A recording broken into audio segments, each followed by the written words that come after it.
ఈరోజు ఒక పెద్ద మనిషి మాట్లాడుతూ ఏదో మాట్లాడుతున్నాడు, పిచ్చి పిచ్చిగా వాగుతున్నాడు.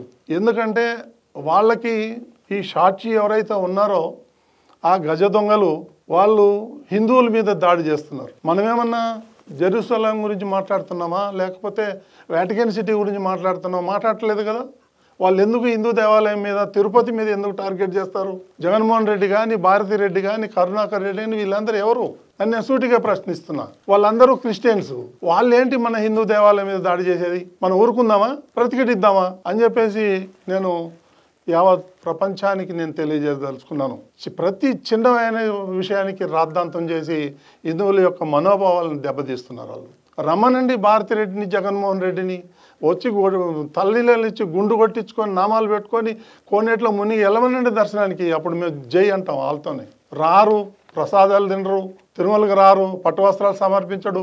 ఇవన్నీ పెట్టుకొని వాళ్ళు మేము నిస్వార్థంగా మా మంచినీళ్ళు మేము తాగుతూ, మా టీ మేము తాగుతూ మేమందరూ పనిచేస్తూ ఉంటే ఇప్పటి వరకు కూడా మా కమిటీ నుంచి ₹1 ఈ 9 నెలల్లో టీటీడీకి భారం వేయలేదు. ఇది ఆన్ రికార్డ్. ఇంత మేము మంచి పనులు చేస్తూ ఉంటే వాళ్ళకి ఓర్వలేదు. ప్రతి ఒక్కడు ఆ వైసీపీ వాళ్ళు టీటీడీని టార్గెట్ చేయటం ఎందుకు? ఏంటి రీజన్ ఏంటి? మనం ఏమన్నా వాళ్ళ చర్చిలకో లేకపోతే ఇంకోటికో మనం వెళ్తలేం కదా వాళ్ళ జోలికి. వాళ్ళు ఎందుకు వస్తారు మన జోలికి? ఇప్పుడు నేను 18 సంవత్సరాలు అయింది TV5 పెట్టి. 18 సంవత్సరాల్లో టీటీడీకి వ్యతిరేకంగా ఒక స్క్రోలింగ్ కానీ ఒక వార్త కానీ వేయలా. ఎందుకు? వెంకటేశ్వర స్వామి కలియుగ ప్రత్యక్ష దైవం, ఆయన మా దేవుడు, మేము ఆరాధన చేసుకుంటాం. ఏదో చిన్న చిన్న పరిపాలన లోపాలు జరుగుతుంది, మేము సరి చేసుకుంటాం. అంత మాత్రాన మా దేవుడిని మేము ఎత్తి రోడ్డు మీద పడాలనుకునే ఉద్దేశం మాకు లేదు, మేము చెయ్యం. అదేవిధంగా వేరే వాళ్ళు కూడా చేయాలని చెప్పి కోరుకుంటున్నాం. మేము తప్పు చేస్తే ఎత్తి చూపించండి. ఇంకొక విషయం ఏంటంటే మేము మొట్టమొదటి సమావేశంలోనే, బోర్డు సమావేశంలోనే మేము అందరం కూర్చొని బోర్డు మెంబర్కి 20 టికెట్లు రోజుకి, చైర్మన్కి 100 టికెట్లు అని నిర్ణయం చేసుకున్నాం. నేను ఏనాడు కూడా 100 టికెట్లు వాడలేదు, సగమే వాడతా. ఎందుకంటే నేను అర్ధరాత్రి పూట క్యూ లైన్ లేకపోతే అక్కడ ప్రజలు పడే బాధలు వర్ణనాతీతం. చిన్న చిన్న చంటి పిల్లల్ని వేసుకొని 20 గంటలు 22 గంటలు వాళ్ళు క్యూ లైన్లో ఉండి చాలా ఇబ్బందులు పడుతున్నారు. అది చూసి నాకు బాధేసి ఒక విఐపి వెళ్ళి దర్శనం చేసుకొచ్చే లోపల 25-30 మంది సామాన్య భక్తులు దర్శనం చేసుకుంటారు. అది నా కాన్సెప్ట్. ఒక్కొక్క రోజు 95,000 మంది దర్శనం చేసుకుంటున్నారు. సామాన్యులు మేము వేసినట్టు పెద్ద పీట. చంద్రబాబు నాయుడు గారు ఎప్పుడు సామాన్యులకు ఇవ్వండి, సామాన్యులకు ఇవ్వండి అని. మేము విఐపిని కల్చర్ స్లోగా తగ్గించేసి మేము సామాన్య భక్తులు పెద్ద పీట వేస్తుంటే ఈరోజు ఒక పెద్ద మనిషి మీటింగ్ పెట్టి ఏదో పిచ్చి పిచ్చిగా మాట్లాడుతున్నాడు. నేను చెప్తున్నా, నువ్వు ఎవరితోన్నా పెట్టుకో, బీఆర్ నాయుడుతో పెట్టుకుంటే మాత్రం మర్యాదగా ఉండదు. నా గురించి మీకు తెలియదు. నేను ఎంతకైనా తెగిస్తాను. తప్పు చేస్తే చెప్పండి, చొక్కా పట్టుకొని అడగండి, మేము సమాధానం చెప్తాం. ఇప్పటి వరకు ఒక్క చిన్న పొరపాటు కూడా చేయలేము మేము. అది నేను గర్వంగా చెప్పుకుంటాను. పిచ్చి పిచ్చి మాటలు మాట్లాడుతున్నారు, వింటున్నాం కదా అని చెప్పేసి మా మీద దాడి చేస్తారు. నా మీద దాడి చేయి, పర్వాలేదు, నేను ఛాలెంజ్ చేస్తా. కానీ వెంకటేశ్వర స్వామి మీద అడ్డం పెట్టుకుని ఎందుకు దాడి చేస్తారు? ఇక వేరే గుళ్ళు లేవా?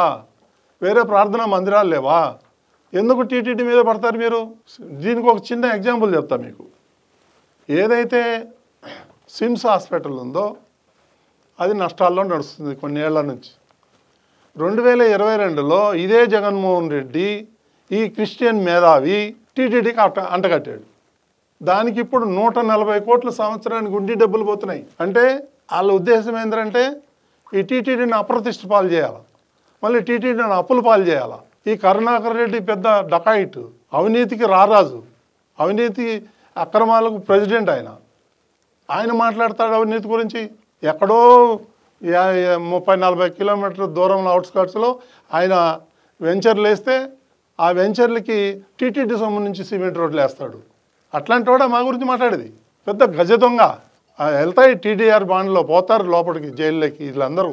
ఈ లాస్ట్ టైం వాళ్ళ పీరియడ్ అయిపోగానే 1600 నుంచి 2000 కోట్లకి టెండర్లు పిలిచి 10% 15% తీసేసుకొని అవార్డు ఇచ్చేసి వెళ్ళిపోయాడు. మళ్ళీ మేము వచ్చి చేసే లోపల అవి 70% 80% ఆ దొంగలు కూడా కాంట్రాక్టర్ ఏముందో దన కట్టేశారు. ఈ విధంగా ఎన్ని అక్రమాలు చేశాడంటే కరుణాకర్ రెడ్డి. నేను వేరే వాళ్ళని ఎవరిని విమర్శించట్లా. ఎంతో కొంత మిగిలిన అధ్యక్షులందరూ కూడా ఎంతో కొంత అందరూ దేవుడికి సేవ చేసిన వాళ్ళే, వాళ్ళు నేనేమంటలే.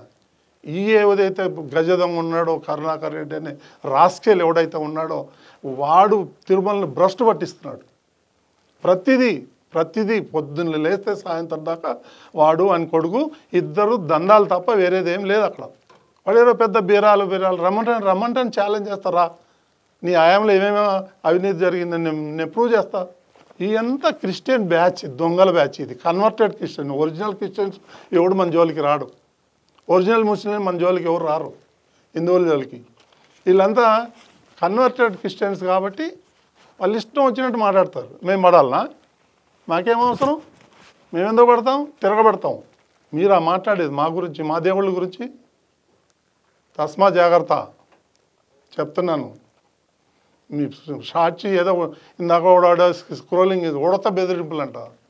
ఈ ఉడత బెదిరింపులో ఏం బెదిరింపులో చూస్తా. నేను కూడా సుప్రీంకోర్టు దాకా పోతా. నేను వార్తలు ప్రసారం చేయండి, మేమేం అబ్జెక్షన్ చేయట్లేదు, ఎవరిని ఏం అనం. మేము తప్పుడు వార్తలు ఎందుకు? నేనంటే రోజుకి 7,000 టికెట్లు ఇస్తున్నాంట వాడి మనుషుల గాడిదల వాళ్ళు. అది సాక్షి న్యూస్ పేపర్ కదా, అది ఒక టాయిలెట్ పేపర్. వాడా మాట్లాడేది మా గురించి. కాబట్టి ఈ సందర్భంగా వాళ్ళకి నేను హెచ్చరిక చేస్తున్నాను, మా జోలికి రావద్దండి, హిందువుల జోలికి. మాతో పెట్టుకుంటే మాత్రం చాలా తేడా ఉంటుంది.